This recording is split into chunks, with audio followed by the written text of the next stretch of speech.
Hello and welcome to another episode of Parts Talk in the series called My Dealership Experience. Our guest today is Richard Reid. Richard is an experienced general sales manager who was and still involved in multiple brands. He shares his story and passion for the auto industry. You can find the full video of this interview and many others on my YouTube channel, Parts Manager Professional. Remember to like and share this podcast. Also listed in the description is information on how to make a donation. Let's begin. Right now, we're joined by Richard Reid, former sales and marketing manager in the automotive industry.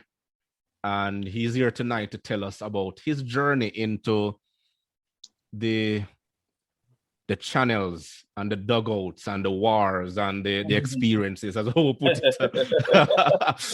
Some of the things some of the things we actually went through. He's here to share his story with us tonight. And hopefully you will sit back, enjoy, and take it in as much as possible. So, Richard Reid, welcome. Glad to have you tonight. Thanks for having me, sir. It's a pleasure to be on your program. To be one of the pioneers. Well, I'm not there yet. Maybe my contribution will actually, bear fruit later on down the line. Maybe when we're dead and gone, people will remember us. But for now. Local heroes go unrewarded. But first, introduce yourself. Let us know exactly what your history, how you started out into the business. Sure. Well, I've been in sales and marketing and public relations for nearly 21 years. So after I left the great Kingston College, I went to university and I did history politics. I had no idea if I would go into auto sales or into marketing, but that thing named student loan, I want to pay it off. So yes. In North America here, it is known as student debt. So that's right. Yeah, man. It follows you for the rest of your life. And because I didn't want that to continue until I was very old, I jumped at the first job. Unfortunately for me, it was with a used car dealership. So I spent 6 years at different dealerships. First at that pre-owned one, then to a new car dealership, Peugeot, and if I can call it brands, Peugeot, Yamaha bikes, Daewoo, and then afterwards was SsangYong, that partnership.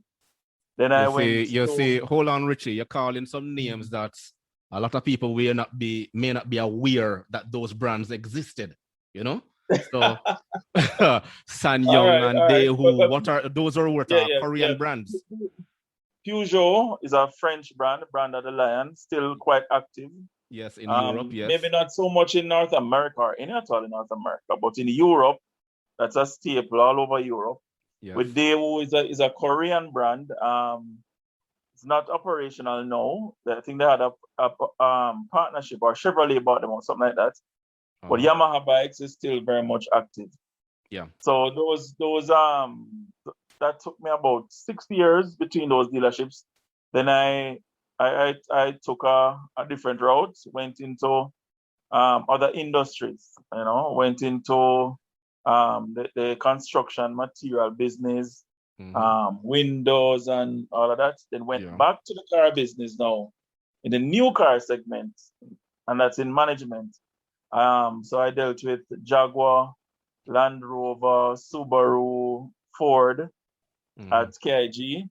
Yeah. And I also, because of my experience at the other places with Yamaha bikes at Island Motors, I did a business plan and got the Yamaha bike brand for KIG. Right. Okay, and then I lost the other brand. Okay, and so you were the one who was instrumental in getting the Yamaha brand for KIG.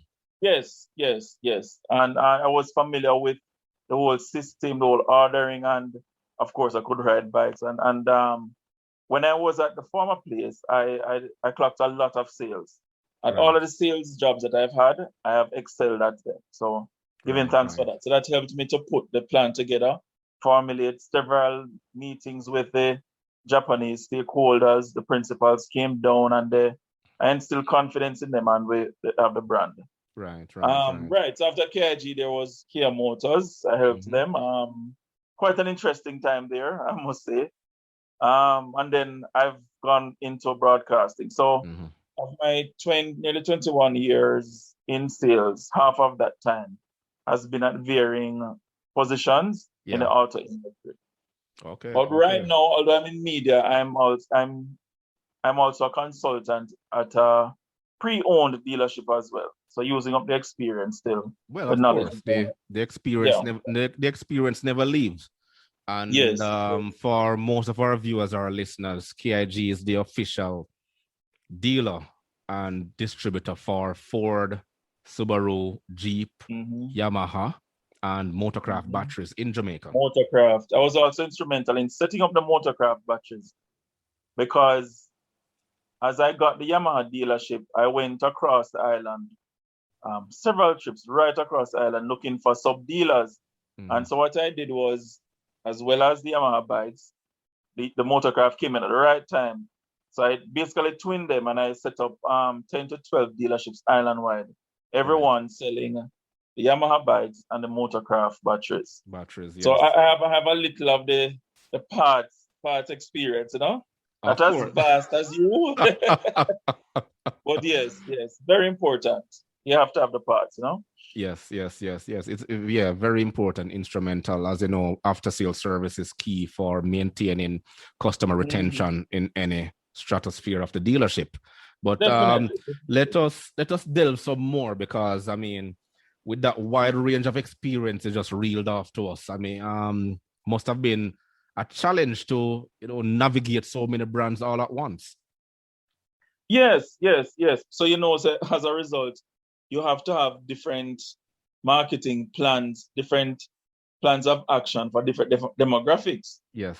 Because if at KIG we had well at the height of KIG's success, we had the Land Rover, Range Rover. So that demographic is very Mhm. high end. Yes, yes, yes. Therefore, you have to cater to that.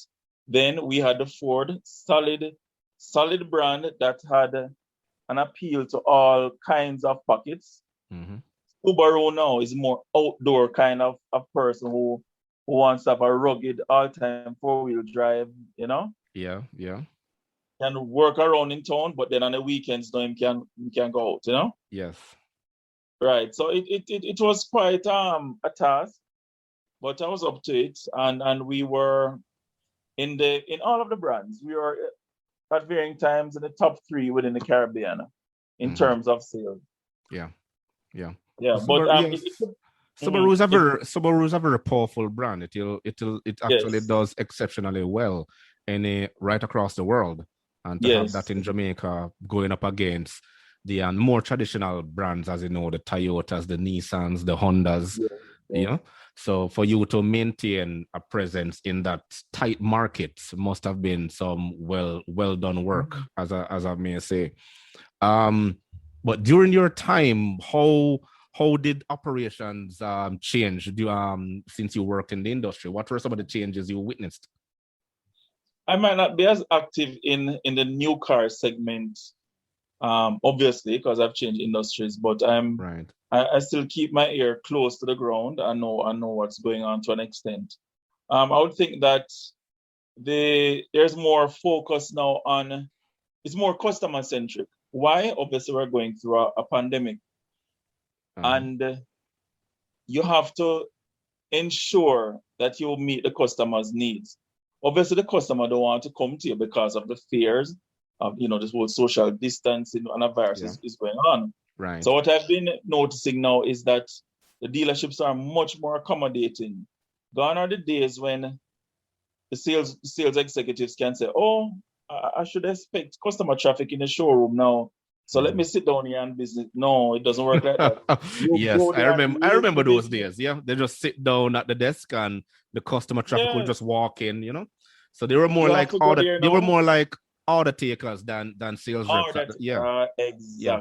That's exactly. the right word. Yeah. No, you have to go with your mask, your sanitizer, you go with your sales pitch, you Hmm. go with the car, you carry a brochure, you go out of it. You have to go above and beyond Yes. because there are so many attractive alternatives out there now. So you have to make a good first impression Yeah. and go there and So that's the first thing that I've noticed now, that the sales execs go out of their way, you know.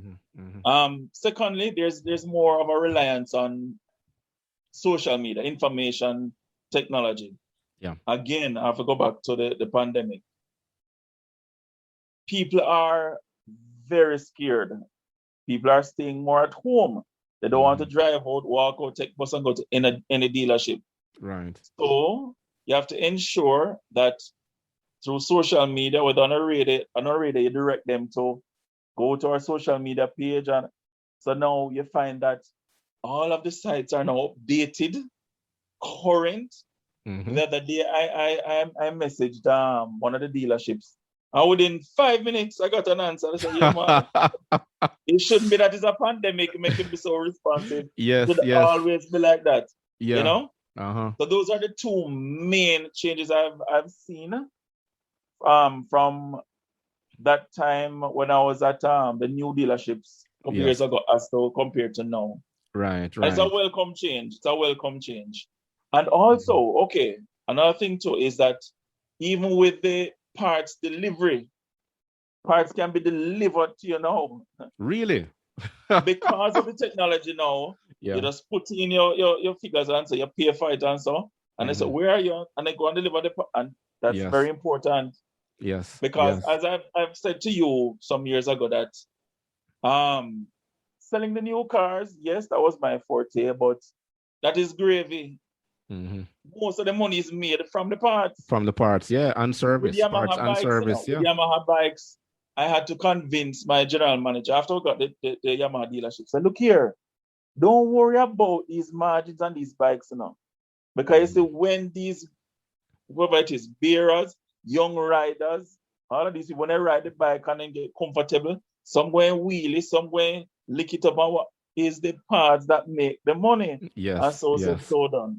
Yeah, a lot of dealerships back in the days, they never saw the need for after sales service because they were very sales focused. They were concentrated more on the cars. That's sad. Yeah, they have to look at it holistically. You know, it's one body. You can't be so insular and say, "Oh, sales department should just listen." Everybody have to work together. Yeah. Now, when I was at KIG and Kia, whatever cars I ordered, the codes and whatever, I have to liaise with the parts department, So they have to do a projection to say, well, the typical person will need to get service at that point. So we need the service parts. We're going to need that. So at each point of the life of the car, they can have a projection and say, well, we're going to need those parts and so forth. So it's very important. You can't operate in a vacuum. Yeah, it's funny. It's funny you mentioned that because that was a thing. That was something that was one of the biggest challenge amongst the many challenges that we had working in the industry back then, because you will see new cars coming in inside the showroom or a launch is taking place and there's no parts available. Mechanics are not trained to know exactly what technical difficulties may arise, right? What the warranty processes were and all these things. So to fast forward to now, I mean, I think people working in the industry right now have it easy based on where we're coming what from. We went through and what we made noise about. Yes. And there have been improvements, because guess what now? The new dealerships realize that if they don't stock up on those parts, that going to leave a void there that the aftermarket parts going to take up. Yeah. And there was a huge aftermarket parts we don't call it industry. A huge after market parts industry back then. Yes. So you have all these guys now. You don't want money leaking from the back end. You don't want that. So as a proper dealership, you have to ensure that there's a balance. And you have all of the departments firing. Yeah. You're going to miss out on opportunities and money. Yeah. Yeah, it has certainly changed now for the better, because they see the reason to stock up on the parts, have the necessary technicians trained, and then focus on after sales service. It was strange that when I came here, not to interject and to talk too much in during your section, but it was strange when I came here in North America, even some of the managers who were in charge at particular brands and models and things. They didn't even know what an absorption rate was. Right? Really? It was sad. Yes, people working here in the dealership, Wow. but I mean, it's another story anyway. But I'm happy that Is it that some markets have different nuances, different challenges? How come they don't know that? But the don't figure in like an industry those things are set. That's constant. They should have an idea what that is about. the thing is, it goes right back to training and the human resources management process, right? Yeah. You're hiring persons to fill a space, to fill a we don't call it no, just to have a slot. If you to fill a vacancy, but you just basically need numbers to get the product moving, or a sales manager, or you need a parts manager, or you need a service manager. That's basically what you're doing. But you just grab someone based on based on their service history or work history, but not necessarily the experience that they come with. How should they add value to the dealership itself? That's one of the biggest challenges now. Yes. Yeah. So a lot of the phrases and the jargons, they have no clue or idea what they are, right? When you're sitting down I sat down with a general manager couple just over like 3 years ago, and when I start talking about the KPAs and the KPIs and the CRUs and all these things, he had no idea what I was talking about. Like I said, it's a total different thing. But it goes right back to what you're saying. It's a problem now within the industry, because the experienced persons, individuals yourself, like myself, are no longer in the industry. Yeah. As a matter of fact, you raised a very valid point. You're just filling spaces, and the career that me and you were going now is not their career of choice. They jump into it because it is there, and they hope to just glide along or learn as they go along. Yeah. They didn't prepare for it. Right. And then now the HR department. When I first went into sales and auto sales, all of those years, I spent 2 years at IMP doing marketing, diploma in marketing 1 year, diploma in public relations. And one very important point is always remember you have to upgrade yourself. Yes, at all times. Yeah. You want to be good at what you're doing. You need to constant training, whether it's internally within the company or externally at these institutions. Invest in yourself. Well, a lot of these youngsters now, they don't see the use of doing that. No. But I feel I need to train myself. Yeah. Yeah. Either reading books, attending seminars. What they do, they wait on the company to train them, and that is why the HR departments now, they're having problems now trying to fulfill the competency profile of a particular individual or employee within the company, right? So it is a big challenge. It is a big challenge. But the another line of question is what were some of the strategies used? I know you actually mentioned some of them earlier about parts delivery. Yes, I realize that I've gone ahead. Yeah, I realize you're going ahead, but it's not. That's basically what I want to hear, because I mean, you have the ideas, you have the experiences. So I think most of us are familiar with the industry. So as the points come to us, we just jump into it. We just jump right into it. Of course. They don't make them like us anymore now. I can unequivocally tell you that, right? But go right ahead, jump right into it. But before we go to that though, each market is different. You're in North America, we're out here, totally different set of challenges.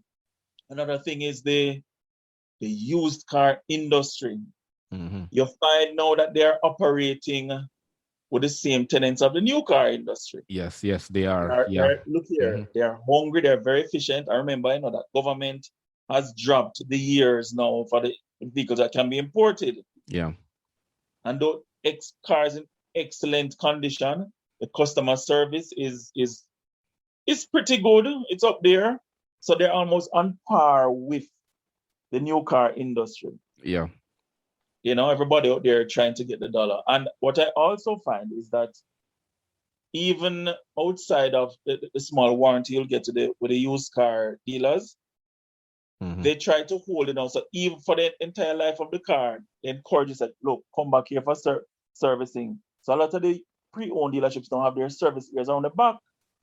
Yes. The service ears are right there. So they try every means necessary to hold you to them. They have the wash stand there. They have the the part where you can service. They have lifts as well. Yes, This is what they is do. going Yeah, on now. yeah. A lot of the small garages they're investing because they know because the market, what they call it now, the cake is big enough for everyone to get a slice. Yes. Thousands of cars on the roads, and I mean, they're always going to need servicing. So that's just one of the things about the market itself.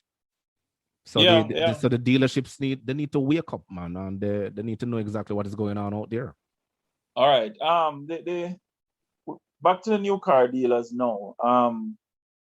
You want to ensure that this may be challenging, but the prices, if there can be some negotiation with the principals to have the prices at a certain level, because you're not only competing with other new cars out there, but you're competing, I mentioned it earlier, the aftermarket parts. Because it's non-genuine parts at a fraction of the cost. That is a definite threat to the viability of a new car dealership. So the onus is upon the new car dealers now to find a way to ensure that the prices are and service. Look here, a very important point. People pay for the part now. But if you don't have good service with that, they won't feel satisfied. I have seen instances, Chris, where people know that they're paying up to 30-40% more than they go to Miami and go get the part and come back, But because of the service advisor call them and say, Chris, now it's time for you to service, and the part is so and so, but when you're here, we'll drop you back to work. If you want to wait, we'll have coffee here. So the service and the human touch, that element, yes, is very important. Yeah, very important.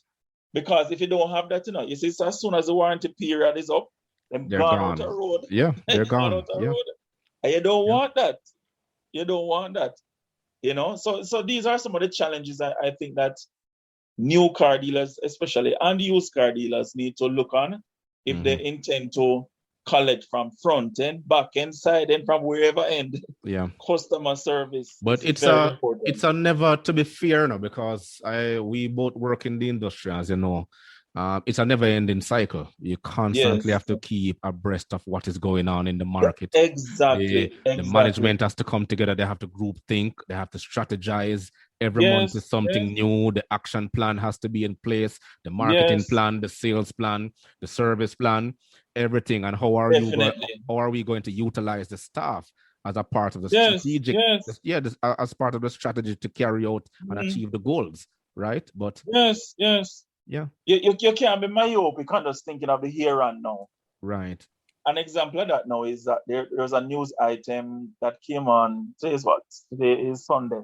Yes. Previous week, the British High Commission was encouraging car dealers to look in the direction of electric cars because there has been some resistance to that. But he was saying that, look here, this is the way forward. This is what is going to happen.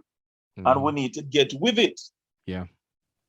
And I've been hearing about some pushback with that, but we need to get with it.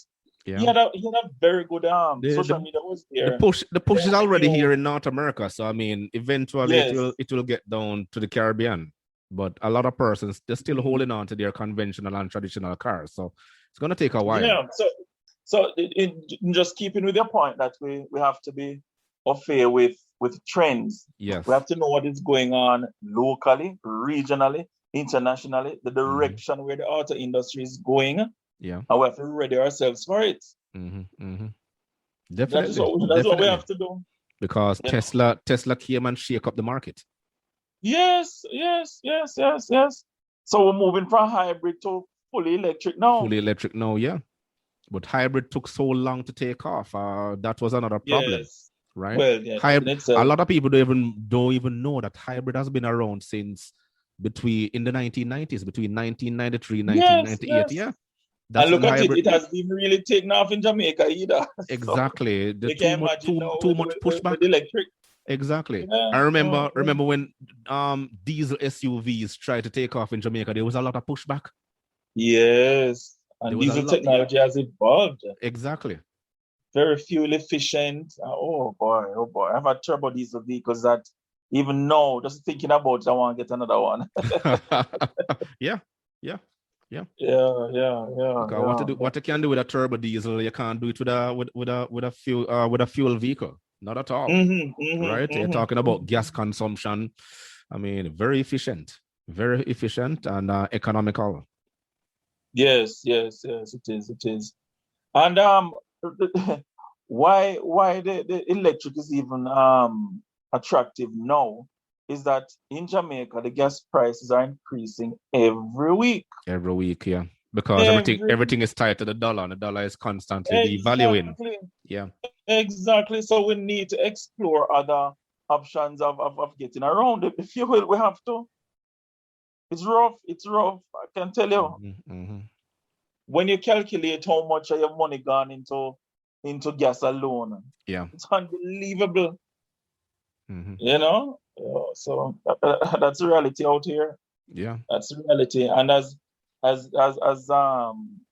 dealerships need to take the bull by the horn and say, look here, man, this is our solution. This is where we're going. So get ready for that. But in Yeah. the meantime, let me give you some good customer service and sort you out. Yeah. But Yeah. down the road, we're going that way. So come with us.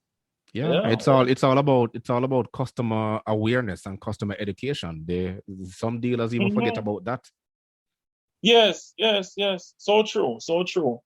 It's not all about the here and now. You know, you have to educate and say, this is the direction in which the world is going. This is where we should Jamaica at that point. Yeah. Just like how they are fit. Remember one time we had the big back TV? Now you can't get that anymore. Yeah. Everybody have a flat screen. Keep the old lady. Yeah. Yeah. On social media, you see the cat and the dog watching and even putting him in on the remote. This is it. This is it. Yes. Modernization. Yeah. Yeah. So that's it. That's the reality. First we had globalization, now modernization. The technology is Yes. moving so fast. Yes. Yes. Yes. Yes. Yes. Yeah, man. Yeah. So yeah, you were asking me something else about the you're asking me something else. We had moved on from the challenges. You were saying something else. Yeah, I was asking, what were some of the strategies you used, you employed? And I want to tap into that brain of yours, because you achieved so much in terms of the brand management, brand marketing, getting the numbers up, yes, sales figures. If you could share with us, if you don't mind, what were some of those strategies you use? All right. Good. We're progressing well because you mentioned them and I mentioned some too. Yeah. We have to be customer based. With media, that I mean now, media sales is the same strategy. The thing is, you're selling an experience. You're selling you. So once a customer trusts you, you're the authority on cars. You're the authority on media sales. You're the authority on construction material. You have to sell yourself. Of all the studies that I have done, many studies with sales and marketing psychology, the thing is the customer has to buy into you. Right? So once that happens, and then now you employ certain sales techniques, you follow up, you know the product, you're knowledgeable about the product. As we mentioned before, you have to know the local, regional, international trends. You have to be up there with what is happening now, what will be happening shortly. Yeah. You package that, and of course, your whole how you groom yourself and present yourself. Yes, very important. It would be even advantageous too. It's not achieved all the time, but if you drive the same product that you're selling to the meetings as well, and from ever since, from I was straight out of university going into sales, I always say that you have to to ensure that the customer's needs are met. You see, if you commit and say, Chris, I'm coming to your business place at 2 o'clock with the Toyota Prado. You make sure so 5 minutes to 2, you're driving to that parking lot, you know. Yeah. And they see you outside waiting, yeah. Yes, so you carry the business. As I said before, you carry the business to them. Yes. Because a lot of these persons, they don't have the time now to leave their place now and say, but them have like 15 minutes now in them lunchtime where you can talk to them in the car lot. They're going to so you carry the business to the customer. Yeah. Right? Now, from a marketing aspect, you have to ensure that the different channels are there for you to reach your customers. Yeah. Again, I mentioned it before, social media, very important. Yeah. Very, very, very important. Because they will follow your page. If you have Chris Auto Sales, they will follow your page. And when you post, and more than likely a notification will come to their device. Yes. To ensure that all the communication data is there. Chris at Gmail. My phone numbers are that. The presentation of the page is logical. Everything is there. It's pertinent information about the auto business. What should I do when I want to service my car? You want it to be a nice one-stop shop right there. Yeah. So, and the website has to be up to date as well. Yeah. Right. So your website must be up. Your Instagram has to be up. Yes, Instagram Facebook, is, yeah. Your YouTube. So all of these avenues have to be there to reach out. Because gone are the days when you can only use one or two ways. You have to and you can do your Google Analytics to know who you're going to reach, who you want to reach. You want to reach an older crowd. You are more mature crowd. You'd come to a radio station like Cool 97 FM. You know? Of course, yeah.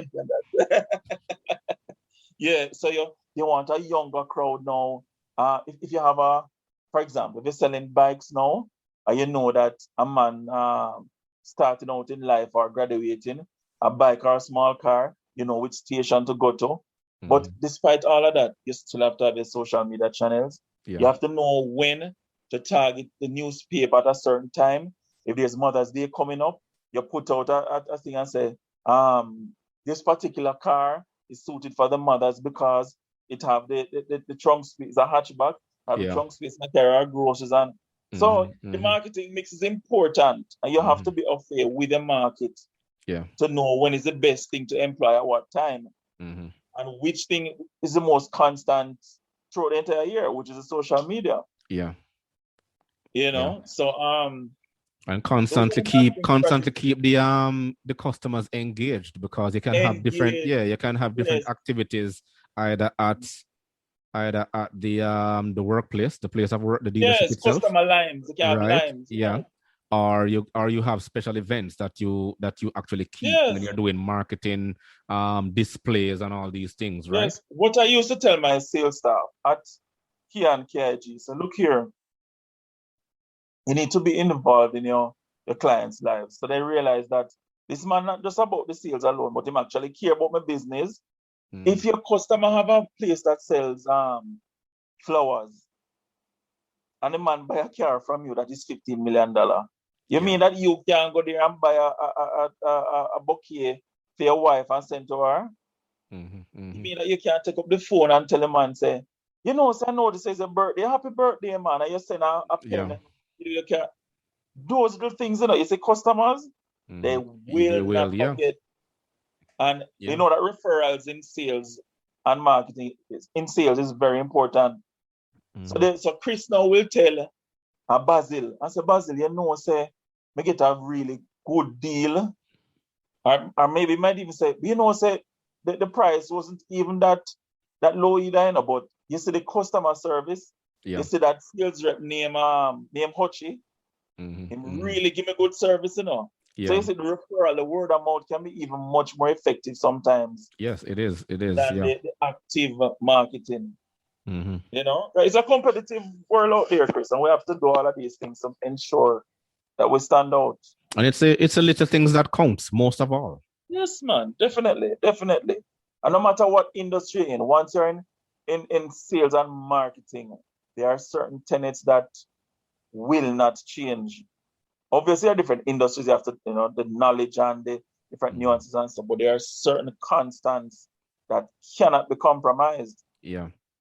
Yeah. Yeah, so customer service and go out of your way, go above and beyond. You know. Yep, yep, yep, yep, yep. You said they need the knowledge and to know exactly what is happening at all times, right? At all times, at Yeah, all so we times. can based on all that analysis and strategies that you just recommended, should we can we utilize that, or should we continue to improve for an ever-changing market?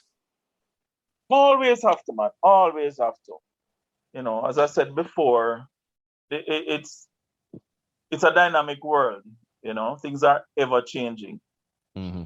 How boring would life be if we were still driving a Morris Austin car or a Hillman Hunter?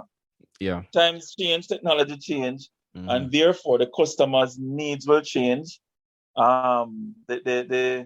So we have to always. That is why the respective brands, they have trainings abroad.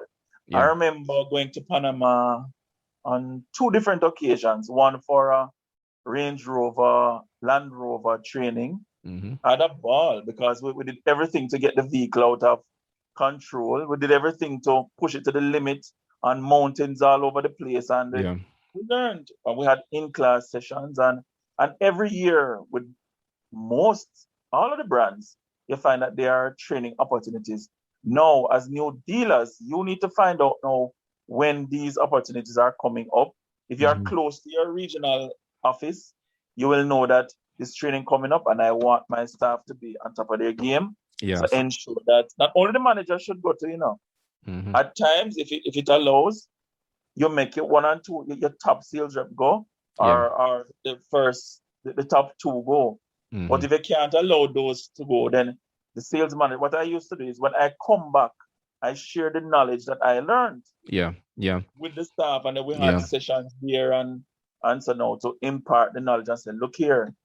So, when the Evoke was coming out, we saw the concept and everything coming right up. So they know from years before, say, look here, this is how the Evoke, Yeah. will look like. And this is Mm-hmm. where the technology is going. So on Mm-hmm. the same principle as I said, no, for the second time I went to Panama was for Ford. Right. And it's good to also liaise with the regional managers and say how it's going in your in Yeah. your Yeah. In um your area. your Yeah. your neck of the woods, Uh-huh. your market, and so you exchange ideas, your lime, and you fraternize, and then you get to also adopt certain strategies that maybe can work in your market.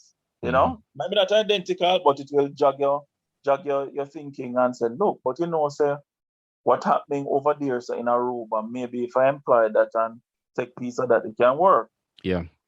It does. You It know, does. Back in Jamaica, when I was with Toyota, what we had was a thing called a CRU. We call it a cross regional unit. Where right? right. So every quarter, a dealership would host a number of us from across the Caribbean at Yes, their dealerships.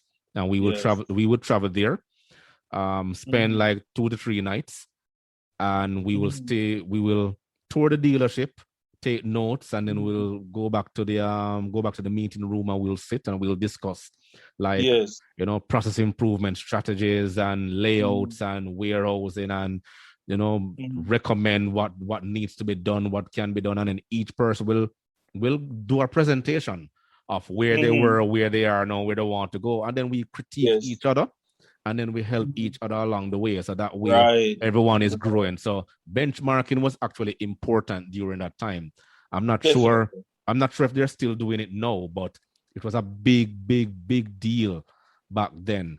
And Yes. because of the technology now, I think a lot of people has gotten lazy, right? They do it Mm-hmm. over Zoom Mm-hmm. meetings now, and conference Yes. calls Yes. and all these things. Not because of COVID, but Mm-hmm. that that purpose of going to someone else's country and Yes, looking and that's true. That's you a know very good point. Yes. connecting with them and see the culture for yourself to say, okay, Mhm, I'll try mhm. this here and Yes. see if it Even can before work. COVID. Yeah, You're right. You're very yeah, right.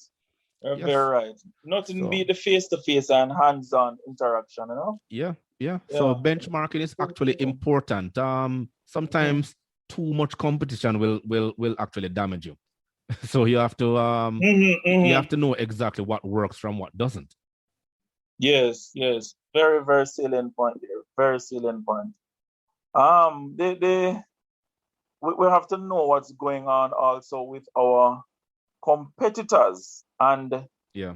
the best way to get that is to interact, as you said, face to face and with your colleagues in the region. You Hmm. know, I don't know how we can combat that after COVID because COVID now makes it even worse. Is now you're going to have Zoom meetings and less interaction. Yeah, It was bad yeah, before COVID. yeah. It's going to get worse during COVID and after COVID. Yes, yes, yes. I'm not sure how we can tackle that. Believe you me. But we have to do if we intend for our dealerships to be as close to first world standard as possible. We Hmm. need to tackle that that issue right there. Yeah, yeah. I'm sure they have a plan. I'm sure Because some they should training have a plan you still have to send people overseas for training, for have training. Yeah. hands-on practical thing. Hmm. Certain things you can't do over Zoom. Right. Yeah, so it's a challenge. It's a challenge. Hmm. But what I must say though is that there's a touch on what I noticed existed then to now. And because I'm a consultant, as I said, with a pre-owned dealership, I am so impressed with how far some of these pre-owned dealerships have come from. Hmm. Because as I said, I with this one I'm a consultant to and others that I've been to, impressive facilities. But I Yeah. mean that they realize now that it's not just the customer to come buy the car here and service it once and then go to a road go service.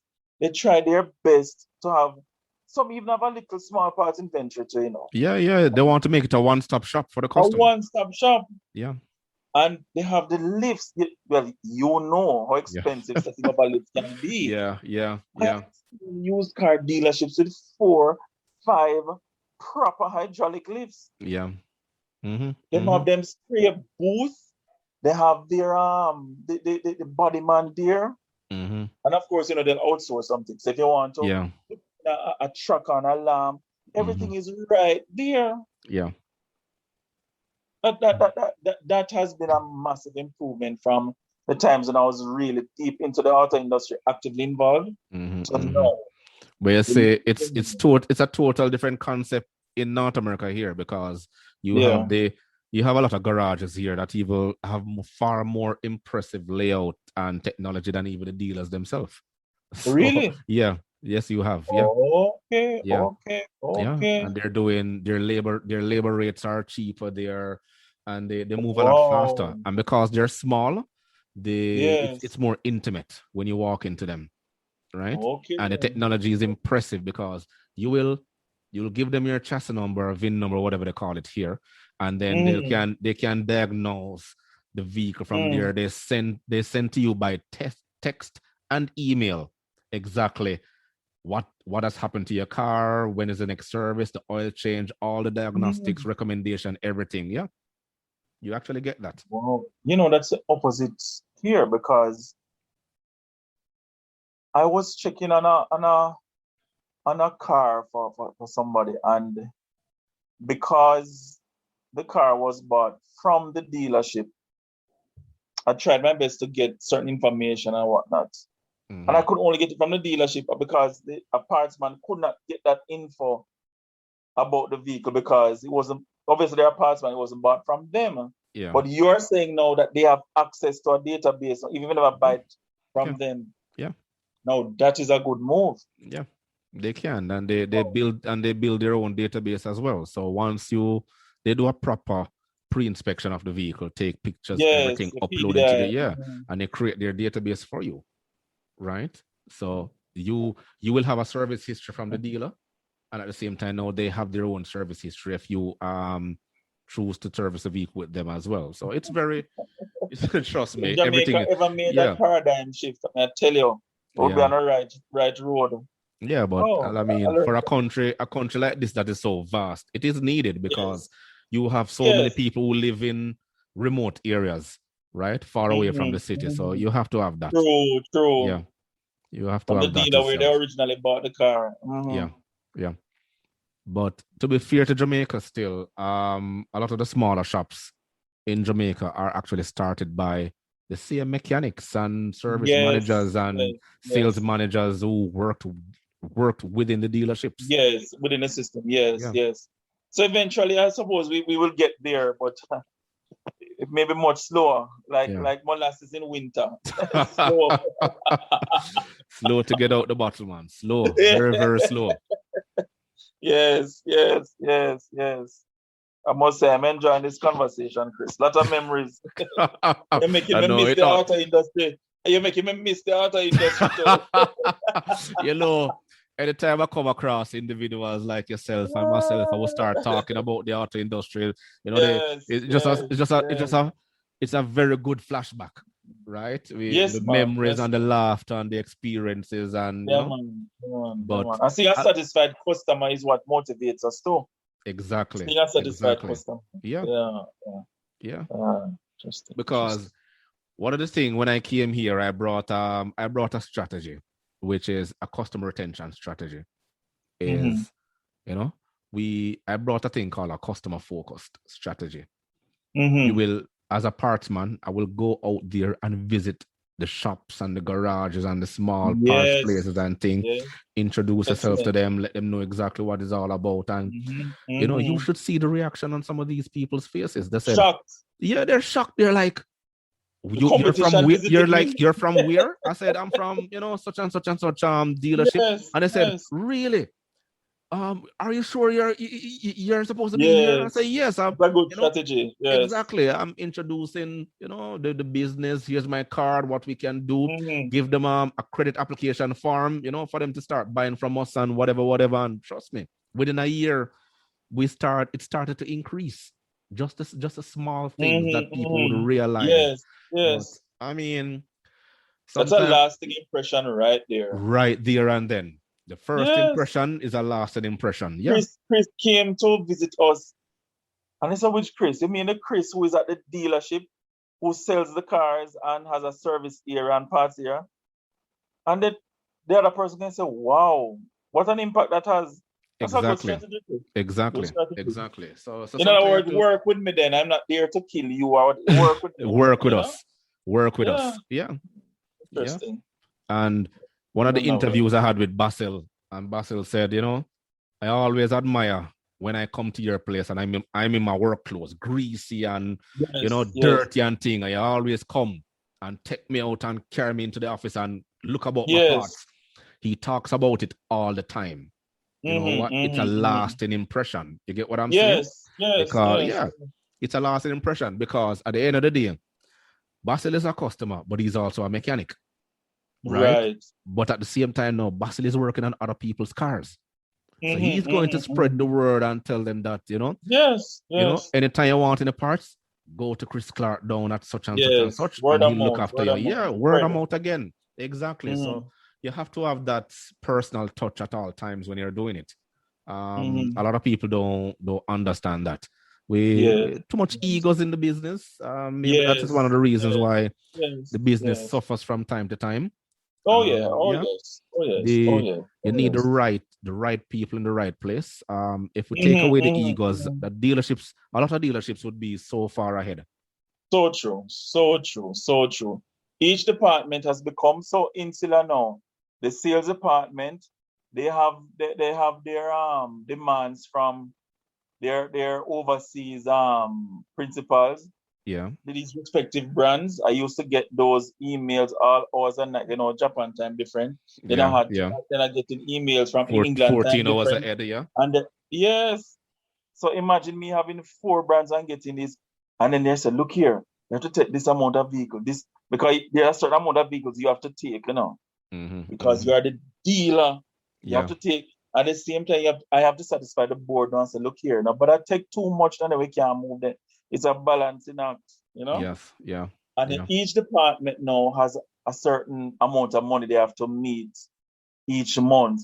Part would have it, that would have it. But if all of us work just instead like that, you over there, so me over there, so the overall objective of the company will not be met. Yeah. We have to work together. Yeah. And as you said, it boils right down.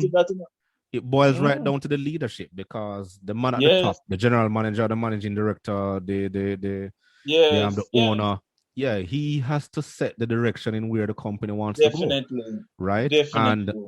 And I keep saying he or she, because we're in that type of world now. They have to ensure that all three departments, which is if it's a 3S dealership, all three departments has to be working holistically together, and they and their sole the vision, the mission, and the values, right? Yes. So because when I was at KG, I have had parts personnel who pretty much sold cars as well, because them over here say, I've had this car for how long now, but I can't afford a new car because it's too expensive. And then when the parts man and the parts counter tell them the price, they say, no man. They say, go for the go ask for Mr. Reid and thing. So you see, we can complement each other. Yeah. There's one unit. You'll be surprised if we put aside all of the ego and realize that is one objective we have, how things will change. Yeah. That was one of the biggest challenge in the industry itself. One of the biggest challenges, in the industry. Do you find that is present in where you are now? Is that so prevalent now? Yes, man. Prevalent too. Prevalent there. Very prevalent. Okay. Not quite good though. Okay. Yeah, we'll start back. So The the conversation bring you back too much memories, man. yeah, man. Quite enjoyable, and the experience, a lot of things come back to your mind, things that you thought you did well, things that you could have done differently, the advice that you would have for present personnel who young in the business, But the bottom line is that once it is a customer-based industry and you follow all of the tenets to retain your customer retention, you shouldn't have a problem, And as I said, if you have inspired leadership who knows to put certain things in place to remove the ego, to ensure that the staff is conversant with best practices, is current with training internally, externally. As a matter of fact, a lot of the brands that the respective dealers carry, they offer training as well. Yeah. So in the particular brand, I remember too that Mercedes-Benz, they sent out their top trainer came out here, and he came out like for what, 2 years consecutively. Yeah. So we not only learn about the product, but they gave us sales and marketing tips geared towards the product. And then now we also got training outside of those brands as well. Yeah. So we got training like at a IMP, a UCC. Well, now UCC. So we have to go there and look the training. We have to always evolve. Yeah. Just like the cars that evolve, we have to evolve as well, because there are different needs and requirements. Yes. And that's my recommendation to the present crop of dealers now. And I mean both types, because I've experience in the pre-owned and the new. Yeah. That advice is for both. Our competitors are not better adapt the same strategies. Yes, definitely. What I would like to turn out to know, the pre-owned car industry not going anywhere. No, it's not. But the pre-owned car industry, they depend on the new car dealer. The new car dealer is vital to selling cars, right? Because even now, during the pandemic over here, because there's a shortage of cars on the market because of insert Yes, yes truly, insert truly. Yeah. new cars. I mean they in Japan the factories are down to a minimal Computer chip start. exactly computer chip shortage and all these things. And Mm-hmm. you have your car now, you take it into the dealer, you have sales reps or sales managers approaching you now asking if you're willing to trade in your car. Right, because the pre-owned car market right now is hot. It's really really hot during the pandemic time. That's taken off considerably. Yes, that's a very good point. Because spending power has been drastically decreased because of this pandemic. Yeah, yeah, So they can it is afford a pre-owned, not a new. not a new. And Mm-hmm. another thing is that because more people are opting to drive instead of taking the public transit because of COVID, as you know, Yes, right? the So social distancing. yeah, And so yeah. social distancing. So they will opt for a motor vehicle instead of utilizing the public transport. So there's a lot of dynamics going on right now. Yes, So yes, it's just that they have to try to capitalize and know how to capitalize on it. But I mean, they won't consider people like me and you anymore. They may feel that we're old and antiquated and because we're not in the system anymore. I mean, but you can't yes, give away experience at the end of the yes. day, because I know that once I walk into a dealership and look around, I can tell exactly what is wrong right off the Mm-hmm. bat. Oh Right? yeah, oh yeah, oh yeah, oh yeah, oh yeah. Right off the bat. You said something very interesting though, but I think it's the opposite out here. What they find is because we're on a lockdown, certain industries, even in the media industry, I've found that I've discovered now the many industries that are closed that have affected my sales. And the same thing with the auto industry. The entertainment industry locked down totally. The Lockdown, restaurant yeah. industry, Yeah, it's not God a bless what not I a can good time achieve. to be a event planner right Yes, now. Yeah. right. Wedding planner, the wedding planning industry is a billions of dollar industry, Yeah. And when we saw the article in the Gleaner the other day about how millions upon millions of dollars being lost, Mm-hmm. you find that bridal parties have to be canceling $75,000 wedding, I mean, Yeah. everybody, Yeah. because Especially on the of North Coast. rules. Yeah. Yeah. So now what you find is that because of COVID and people being afraid and don't want to come out, Mm-hmm. you find that the used car dealers now, they're balling. The head of Okay. the used car dealers, you'll have to come out and say, look here, I know particularly of one dealership that has not sold 2 cars in 4 months. Wow. So it's the opposite to what is happening to you up there. Mm-hmm. Because we're Mm-hmm. in such a massive lockdown here, Mm-hmm. and because we're not adhering to COVID protocols, Mm-hmm. because of people misbehaving, Mm-hmm. I, That's opposite out here. that's Jamaicans for you, man. We challenge everything. Yes, yes. And while we challenge everything now, people, bread and butter, being affected by it because certain Mm-hmm. industries cannot move. Yeah, It's a domino effect. So it if is. it's not moving, nobody not going to have disposable income to buy any car. Mm. Nobody not going to have any disposable income to service the cars. As a matter of Mm-hmm. fact, they hardly driving, they staying home and working from home. Yeah, So they're not yeah. driving the car, not incurring no gas. The parts not weird, because they don't want to drive go anywhere. Mm-hmm. They're just working from home. Yeah. Yes, so market conditions can vary. Yes, But it totally does opposite to what you just said. because you're familiar with they call them again, U Drive, the rent a car companies. They're Yes, greatly yes. affected, and they are one of the Greatly biggest movers of cars for the dealerships in Yes, Jamaica, because they take yes. thousands of cars Oh on a yes, yearly oh basis. yes, Yeah, oh yes, oh yes, oh yes, oh yes. and if the tourism is not coming down to rent those cars, then everything's at a standstill. Even a weekend here, Chris. I heard what you find is that new, especially new car industry players, they're having more outside broadcasts now with radio station because they're basically saying, "Look here, man, we're still open for business. Come, come, Come, come." yeah, The radio yes, stations have been benefiting from that. Mm-hmm. You know, all who willing come because things are really slow for them. Right.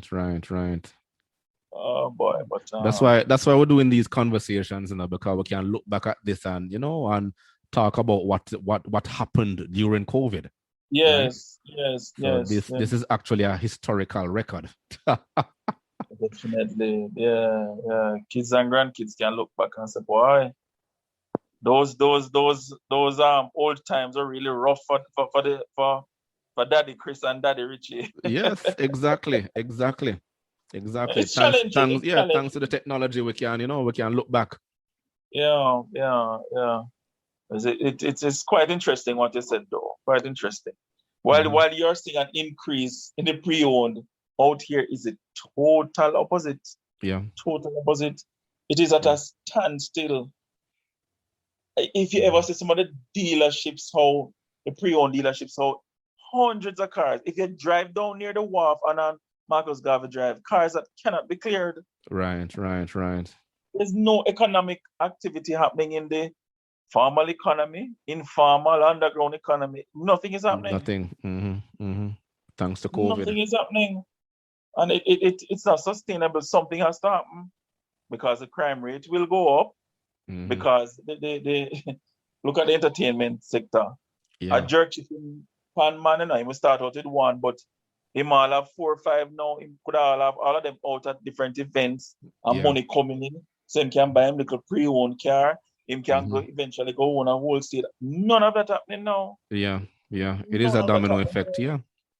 Oh, it's serious. It's serious. But since we're talking about the auto industry and we're both close to it, I can talk to you about that. The Hmm. pre-owned especially is feeling it. Yeah. It's feeling. Yeah. Yeah. But our recommendation to dealers is try and weather the storm. If you can try and cut margins, have some good relationships with credit unions and banks. You try get some good interest rates. Hmm. Try and offer other things at your thing there at your dealership. And this is for new as well.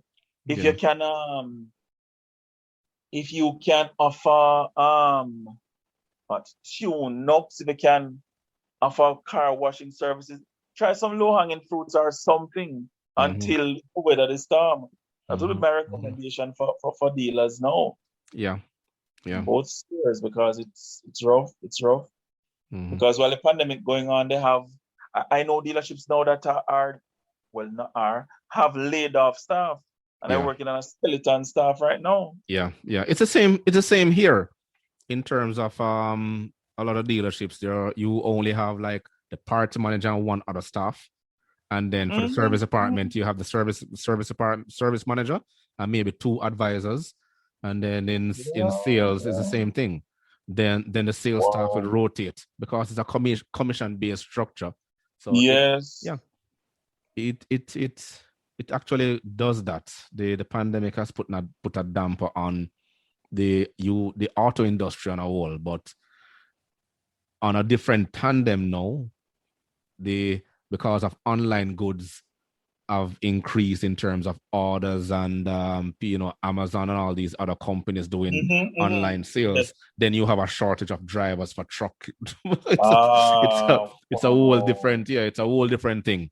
I had a podcast earlier with a master technician. I'm going to upload that one soon, and he Mm-hmm. was telling us that there is a shortage of technicians because the younger generation who would come in as apprentices to learn the trade of becoming a mechanic, they're no longer interested, right?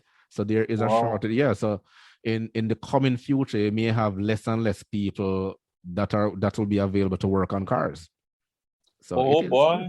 it is coming. Ah, Nobody wants to be a trade person anymore. It's sad. It's actually sad. But wow. it's affecting it's worldwide, basically. It's mostly Mm. here in North America because I've done interviews with at least 3 mechanics so far, and they tell you it's the same thing, right? It's the same thing in terms of not getting qualified people within the industry anymore. Oh, well. Yeah. So Wow. whenever that bridge come, we will cross it. So Yeah, um I but think the smaller shops may have to take up that slack now to go out and try to encourage, that have persons leaving high school, come work with us, learn the mhm. trade, right? Working alongside another technician, but the dealers may have to do a lot more if they want to lure the Yes, younger generation into interest. learning the trade of become a mechanic. Wow, that's interesting. I didn't expect that, especially where you are now. I didn't expect to hear that, to be honest with you. Yes, it is. It is. That's It is. interesting. Remember, the things and time change. I mean, certain jobs are still looked down upon, but at the same time, no, you need that person to keep your car on the road. What are you gonna do? Right? I didn't know that there was still that what, for want of a better term, stigma, despite the fact that 50 or 40% of it is you hook up a computer and there's a lot of new technology that you have to do with the Yeah. computer. So it's not so much reliance on pulling down the entire thing now. The computer will tell us where to go. Matter of fact, Yeah. some of the things can be corrected by just doing whatever on the computer. Mm-hmm. And if that's not the case, the computer will tell you where to go and to do and whatever. Yeah. So it's not 100% pulling on a car. I know, but you still There's still not an attraction to the. you still need that training in Wow. terms of what works, what is connected to what, and Yes, you still need the training. you still need the training because everything is going computerized now. You can plug in, Yes. remove and replace, diagnose, but you still need that element of troubleshooting skills, right? To understand the dynamics of what is going on. And from computers are involved, you know that they and you know how to do that. Your marketability will be increased. You'll get more money out of, and it's still not enough. It's still not attractive to some people. So you're moving from a mechanic to a technician to know an engineer. That's what I'm saying. To know an engineer, and being a mechanic falls under the category of an engineer. But I mean, it's going back to its original phase. Suppose they were living in our days when there were no computers and they have to pull down everything. Mm-hmm. Suppose we they couldn't manage our time then. No. Because now they're bona fide technician and engineers. Yeah. You have to have a knowledge of it, but you have a good computer base, so that can help you with it as well. Mm-hmm, mm-hmm, mm-hmm. Yeah, it's a lot of factors. A lot of factors involved.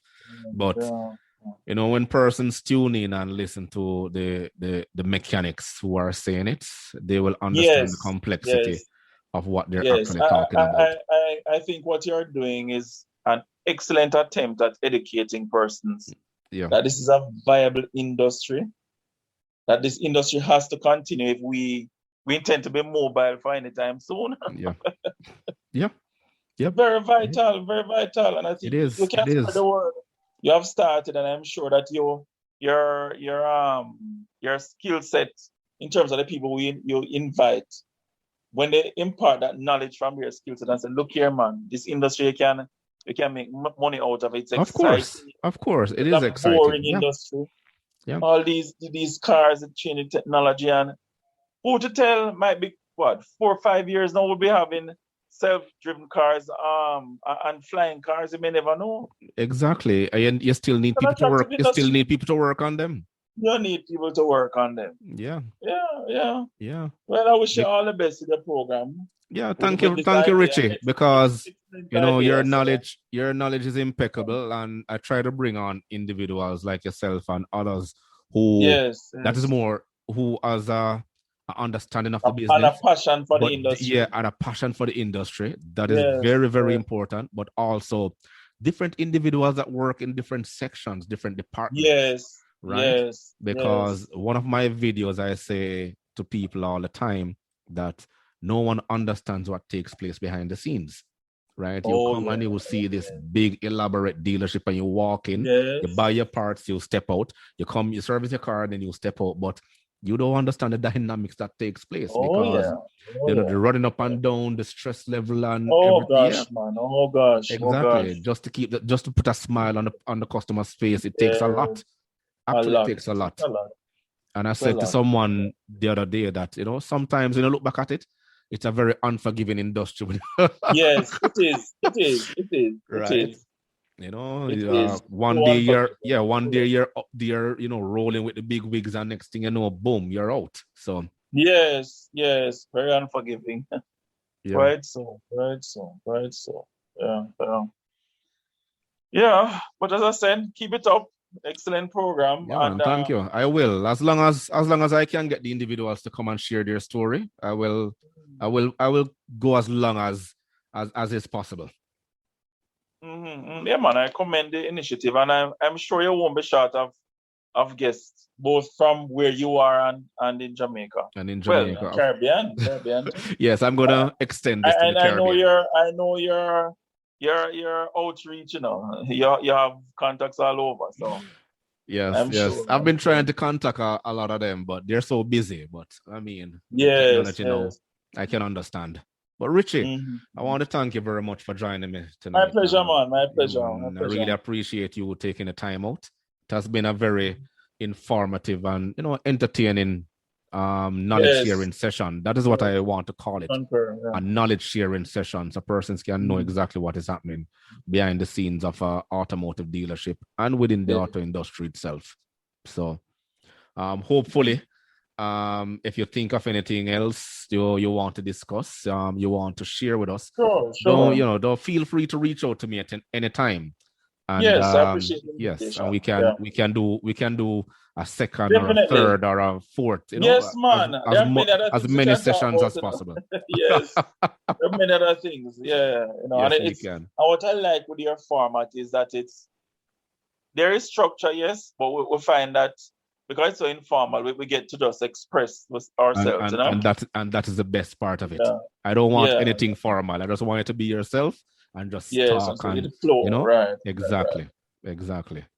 So All right, Richie, sir. Have a good night. yeah, So man, thank you very link up much. And we'll keep All in right. touch. All the No best. problem. Yeah, man. Blessings. If you enjoyed this episode, be sure to subscribe so you're notified when a new episode is posted. Remember to rate and review this podcast and share it with your friends. Thanks so much for listening, and I hope you're leaving with a better understanding of the individuals who work in the auto industry. Until next time.